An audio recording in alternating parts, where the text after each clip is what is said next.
ونقول للعالم الذي يموج بالفتن إن هذا الدين عالمي، وإن هذا الرسول صاحب دعوة عالمية، مقامه أرفع المقامات ومنزلته أعظم المنازل.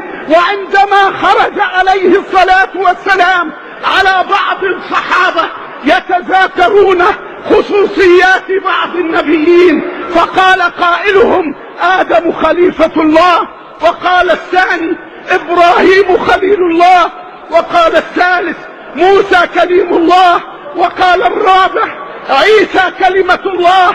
فخرج النبي صلى الله عليه وسلم وقال قد سمعت ما قلتم، آدم خليفة الله وهذا حق، وإبراهيم خليل الله وهذا حق، وموسى كليم الله وهذا حق، وعيسى كلمة الله وهذا حق.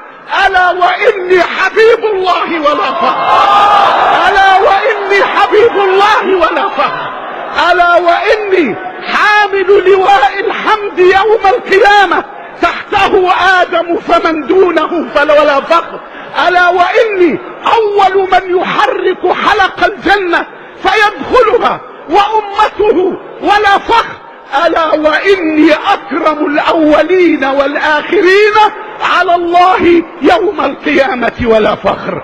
اللهم انصرنا على أعدائنا، اللهم وحد كلمة أمتنا، اللهم إنه قد عدا على نبيك ورسولك ودينك بعض الظالمين، فخذهم يا ربي أخذ عزيز مقتدر.